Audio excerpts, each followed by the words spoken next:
এতিয়া আমিতো হৈছোঁ গাঁৱলীয়া ল'ৰা, আমিতো এইবোৰ বিষয়ে ভালকৈ নাজানো। আমাৰ গাঁও চাইডত নেটৱৰ্কো ভালকৈ নাপায়, কাৰোবাৰ নেটৱৰ্ক নাপায়, আমাৰতো নাপায় বাৰু, কাৰোবাৰ নেটৱৰ্ক পায়। আমি নেটত চাৰ্চ কৰিলেও ইয়াৰ বিষয়ে ভালকৈ গম নাপাম যে এইবোৰ ক'ত পায়, কেনেকৈ আনিব লাগিব। এই এতিয়া টিপাল, আমিতো এখন ধানমেলা টিপাল বুলি জানো, এইখনৰ নামটো কি, এইবোৰ বস্তু কেনেকৈ বনাব পায়, এই বিষয়ে যদি আমি জানিব বিচাৰোঁ বা এইটো যদি আমাৰ ল'ৰা কোনোবা কৰিবলৈ ইচ্ছুক হয়, তেতিয়া যদি মোক কণ্টেক্ট কৰে বা ইয়াত মোৰ ভিডিঅ'ত আহি কমেণ্ট কৰে, তেতিয়া ইয়াৰ উপায় কি হ'ব? ইয়াৰ উপায় মই হ'লেও সহায় কৰিব পাৰোঁ। কোনোবাই শিকিব আছে, কৰিব আছে, আহিব পাৰে। অসমীয়া যুৱক এতিয়া বহুত নিবনুৱা হৈ ঘৰতে পৰি আছে, তেখেতসকল ওলাই আহিব পাৰে, নিশ্চয় মই সহায় কৰিম। আৰু যি বন্ধুসকল, মই আহিছোঁ মোৰ লগৰ এজনৰ ঘৰলৈ, আৰু কেলৈ আহিছোঁ মই আপোনালোকক দেখাম। আপোনালোকে নিজে দেখিব যে আচলতে মই কি কাৰণে মোৰ একদম স্কুল বাল্যকালৰ বন্ধু পিঠুৰাজ গগৈ, তাক মই পিঠু বুলি মাতোঁ, এইটো আজি তাৰ ঘৰলৈ আহিছোঁ। আজি সি এটা বেলেগ বস্তু আমাক দেখাব। আচ্ছা পিঠু, এইটো দেই মোৰ লগৰ পিঠু, নমস্কাৰ। কি দেখাবি আজি মোক? মই এটা নতুন প্ৰজেক্ট কৰিছোঁ। এইটো প্ৰজেক্টটোৰ নাম কি?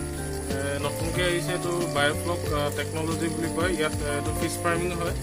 খুব কম জেগাত, খুব কম ঠাইত অধিক উৎপাদন কৰিব পাৰি। এইটো বোকাৰ মাজৰ পৰা মই আপোনালোকক দেখাইছোঁ, এইটোৱে হৈছে সেই বস্তুটো। এইটো হয়তো আপোনালোকে অসমত খুব কম সংখ্যক জেগাতে আছে, যিটো মোৰ লগৰ পিঠুৱে কৰিবলৈ চেষ্টা কৰিছে।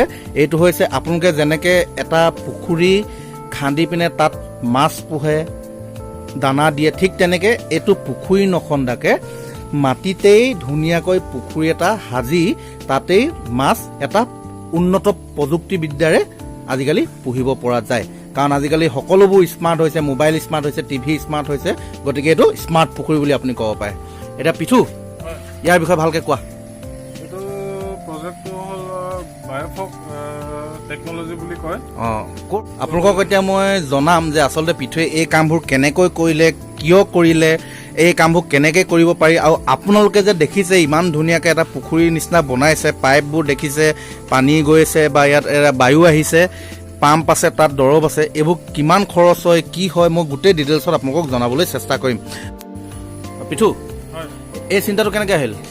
এই চিন্তাটো প্ৰকৃততে মানে যি বাহিৰৰ যি আপোনাৰ কি বুলি কয় নতুন নতুন টেকন'লজি আহি আছে, তো মানে নেটত চাই থাকোঁতে কেনেকৈ এদিন মই বায়'ফ্লক হেৰিটো পালোঁ। এতিয়া তুমি কৈছা এইখিনি কামখিনি তুমি বুলি মাতি মোৰ অশান্তিয়ে লাগিছে। তই ক'লি যে এই বস্তুটো খুব সহজতেও নহয় আৰু ইমান কঠিনো নহয়। এতিয়া মই দেখি আছোঁ এইটো তাত কিবা এটা চলি আছে। এই বস্তুটো কি হয়? এই বস্তুটো আমাৰ বন্ধুসকলে জানিব বিচাৰিছে। এইটো এয়াৰ পাম্প হয়, এয়াৰ পাম্প বুলি কয়। ইয়াৰ কাম কি? ইয়াৰ কাম হ'ল যে ইয়াৰ পৰা এয়াৰটো মানে অক্সিজেনটো লৈ ইয়াৰ পাইপৰ থ্ৰুদি ইয়াত আপোনাৰ কি বুলি কয়, ইয়াত ষ্ট'ন লাগি আছে, এয়াৰ ষ্ট'ন বুলি কয় এই বস্তুটো। এইটোক কয় এয়াৰ ষ্ট'ন। আচ্ছা, আপোনালোকে শুনিছে নাই নাজানো, মই শুনাবলৈ চেষ্টা কৰিছোঁ। দেখিছে কেনেকৈ হাৱা মাৰি আছে, যেনেকৈ একুৰিয়ামত যেনেকৈ যে তলৰ পৰা যে একচুৱেলি এইটো একুৰিয়াম টাইপৰ ন, একচুৱেলি মানে কি এইটো লাৰ্জ স্কেলত কৰা হয় বস্তুটো। লাৰ্জ স্কেলত কৰে। এইটো মোৰ 5000 লিটাৰ টেংক হয়, কিন্তু আপোনাৰ এতিয়া বহুত ডাঙৰ প্ৰজেক্ট কৰিছে। আপোনাৰ এভাৰেজ যিটো হয় এইটো 10,000 লিটাৰটো চবতছে ভাল হয়। 10,000 মানে এইটো যদি 5,000 লিটাৰ, 5,000 লিটাৰ ইয়াৰ ডাবুল হ'ব 10,000 লিটাৰ।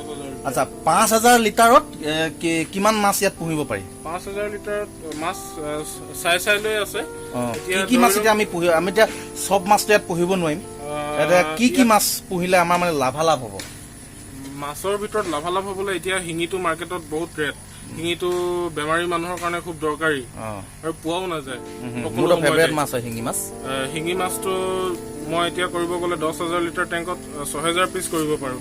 6,000 পিচ কৰিলে প্ৰডাকশ্যন মিনিমাম 4 কুইণ্টেল আহিব। 4 কুইণ্টেল। তো এইটো বৰ্তমান 5,000 লিটাৰৰ এটা টেংকি হয়, মানে একুৰিয়াম বুলিয়ে কৈছোঁ আমাৰ গাঁৱলীয়া ভাষাত। আচ্ছা, ইয়াত এতিয়া আমি কিমান মাছ পুহিব পাৰিম? মেক্সিমাম কিমান আমি পুহিব পাৰিম? ইয়াত এতিয়া মই কাৱৈ কৰি আছোঁ। কাৱৈ আপোনাৰ 3,000 পিচ কৰা আছে। ইয়াত 3,000 কাৱৈ মাছ আছে। 3,000 কাৱৈ মাছ পোনা এতিয়া মেলিব লাগিব। পোনা মেলোতে 3,000 কিমান খৰচ হ'ব? 3,000 এতিয়া কাৱৈ ৰেটটো লকডাউনৰ কাৰণে অলপ বাঢ়ি আছে। মানে কাৱৈ এটকাৰ পৰা ষ্টাৰ্ট হয় 4 টকালৈকে হৈ গ'ল পাৰ পিছত। এতিয়া তুমি এটা এটকাৰ পৰা 4 টকাৰ ভিতৰত এভাৰেজ যদি 3 টকাকে ধৰোঁ, এভাৰেজ 3 টকাকে, 3 4 12,000 টকাৰ 9,000 টকা 3,000 3 টকাকে 3,000 9,000 টকা পোনা মিলিলা আচ্ছা 9,000 টকাৰ পোনা তাৰমানে তোমাৰ ইয়াত কিমান আছে 3,000 পোনা আছে 3,000 পোনা ডাঙৰ হওঁতে মেলোতে দৰৱ চৰব খৰচ কৰি মেলি কাৰেণ্টৰ খৰচ হৈ মেলি কিমান টকা খৰচ হয়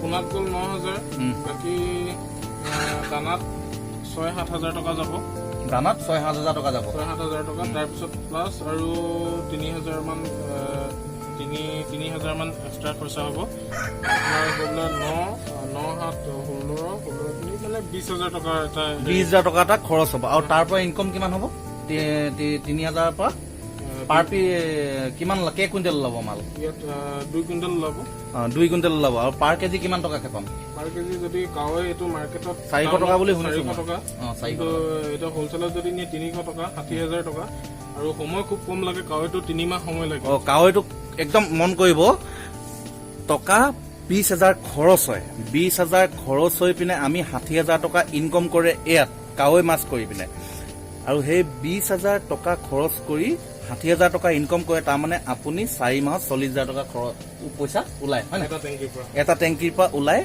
40,000 টকা এতিয়া আমি 4 মাহত 40,000 টকা এটা ইনকম কৰিব পাৰো অকল এটা টেংকিত মই অকল এটা টেংকিৰ কথা কৈ আছো আৰু এটা টেংকি বুলি নহয় আপুনি 3টা 4টা বা 5টা টেংকিও কৰি ল'ব পাৰে অকল 10,000 লিটাৰ ইয়াৰ ডাবলো কৰিব পাৰে ইয়াৰ ট্ৰিপলো কৰিব পাৰে যিমান ডাঙৰ হয় মাছ সিমান বেছি ভাল হয় আৰু তাৰ কাৰণে বেমাৰ আজাৰো অকণমান কম দেখা পোৱা যায় এইটো হৈছে মাছৰ দানা মাছ আহিব নে খাবলৈ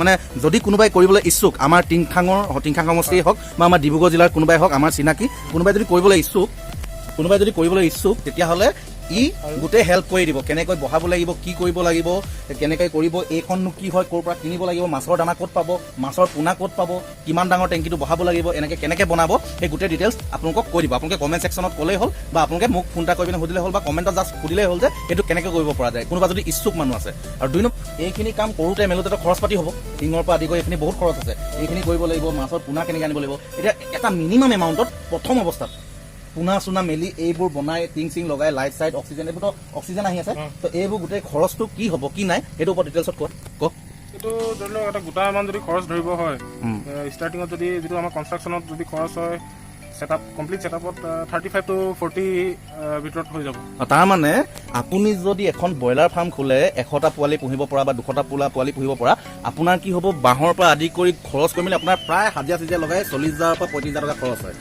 আপুনি ব্ৰইলাৰ ফাৰ্ম যদি কৰিব বিচাৰিছে ব্ৰইলাৰ ফাৰ্মতো সেইটোৱে খৰচ হয় আৰু যদি এই মাছৰ এইটো কাম কৰিব বিচাৰিছে তেতিয়া মাছতো সেই একেই বস্তুটোতে খৰচ হয় এতিয়া কথাটো হ'ল ক'ত কেনেকৈ ধৰণৰ খৰচ হয় এতিয়া ইয়াত দেখিছোঁ পাম্প এই পাম্পটোৱে ইয়াৰ পৰা অক্সিজেন পঠিয়াই অক্সিজেন ইয়ালৈ পঠিয়াই হয় নাই তো এই পাম্পবোৰ কেনেকৈ খৰচ হয় কিমান টকাৰ দাম তুমি কিমান টকাত দিবা তই কেইটকাত দিবি বস্তুটো আৰু মানে কি অৰিজিনেল দামটো কিমান আৰু তই কিবা কম ডিছকাউণ্ট দিব পাৰিবি নেকি এইটো বস্তু একচুৱেলি ক'বলৈ গ'লে এইখিনি মাৰ্কেটটো ইয়াত খুব কম ইয়াত বস্তু পোৱা নাযায় আৰু অনলাইনত যিখিনি বস্তু আছে অনলাইনত খুব ডাঙৰ এটা ক্ৰাইচিছ চলি আছে ইয়াৰ ওপৰত ৰেটবোৰ বহুত হাই মই নিজে প্ৰথমবাৰ বস্তু ল'ব গৈ মই বহুত মানে কষ্টৰ সন্মুখীন মানে ৰিচেণ্টলি আমি দেখিছোঁৱে যে যিটো কঁঠাল গুটি আমাৰ 15 টকাকৈ অনলাইনত বিকি আছে তাকো 40% ডিছকাউণ্ট দি তো অনলাইনৰ বস্তুবোৰ ৰাইজে গম পায় যে কি হৈ আছে তোৰ পৰা যদি এতিয়া ল'ব বিচাৰে এইবোৰ বস্তু অনলাইনত নলয় এইটো অনলাইনত চালে সেইটো কিমান দাম দেখায় পাম্পটোৰ এইটো পাম্প অনলাইনত যদি চোৱা হয় এইটো 3200 টকা দেখায় 3200 টকা দেখায় আৰু তোৰ পৰা যদি আমি লওঁ তেতিয়া কেইটকাকৈ দিবি তই এইটো বহুত কম দামতে পাব মানে অনলাইনতকৈ বহুত গুণ কমত পাম ন কমতে পাব এইটো বস্তু আহে আমাৰ কলকাতাৰ লিংক আছে কলকাতাৰ থ্ৰু দি আহে ডাইৰেক্ট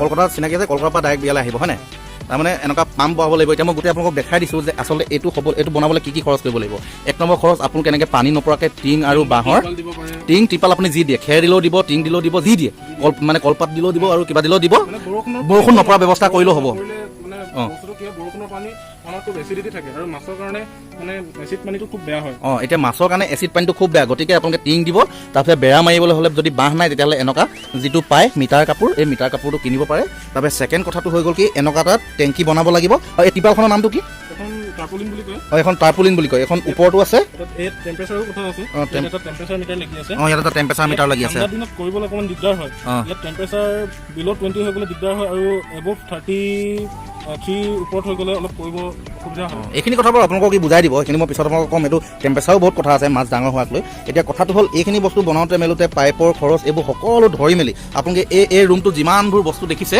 এই সকলো বস্তু মাত্ৰ 35,000 টকাত হৈ যাব এই টিং চিং টেংকি চেংকিৰ পৰা আদি কৰি মাছৰ পোনালৈকে মেলালৈকে 35,000 টকাত হৈ যাব এতিয়া এইটো যে নাভাবিব যে এই টেংকিটো বহোৱাৰ লগে লগে আপোনাৰ এটা মিনিমাম এমাউণ্টহে ইনকম হ'ব আপোনাৰ ইয়াত যেনেকুৱা মাছ কোৱালিটিৰ মাছ পুহিব সিমান আপোনাৰ ইনকম হ'ব কাৱৈ মাছ পুহিলে আপোনাৰ 3 মাহত 40,000 টকা ইনকম হ'ব আপুনি যদি মাগুৰ মাছ পোহে তেতিয়াহ'লে 4 মাহত আপোনাৰ ধুনীয়াকৈ প্ৰায় 75,000 টকা ইনকম হ'ব আৰু তাৰ বাহিৰে আৰু কি মাছ পুহিব পৰা যায় ইয়াত শিঙি মাছ কৰিব পাৰে ৰূপচন্দা কৰিব পাৰে শিঙি মাছ ৰূপচন্দা সেইবোৰ চাই আপোনাৰ দামবোৰ গোটেই গম পাব আৰু তাৰ বিষয়ে যদি আপুনি ইয়াৰ বিষয়ে এইবোৰৰ বিষয়ে এই গোটেই কিটটোৰ বিষয়ে যদি আপোনালোকে ভালকৈ গম পাব বিচাৰিছে বা জানিব বিচাৰিছে মই এই ভিডিঅ'টো এই তলতে ফোন নম্বৰ দি দিম আৰু কণ্টেক্ট বা এড্ৰেছ দি দিম আপুনি ইয়াক লগ কৰিব পাৰিব এই পিঠুৰ ঘৰ হৈছে আপোনাৰ ৰাজগড় দিল্লীবাৰীত ঘৰ আপোনালোকে নিজে আহি পিনে লাগিলে ঘৰত লগ কৰিব পাৰিব বা ফোন নম্বৰ দি দিব পাৰিম ফোন নম্বৰ দি দিয়াৰ লগে লগে হোৱাটছআপ নম্বৰ থাকিব তাত আপোনালোকে নিজে সুধি ল'ব পাৰিব যে আচলতে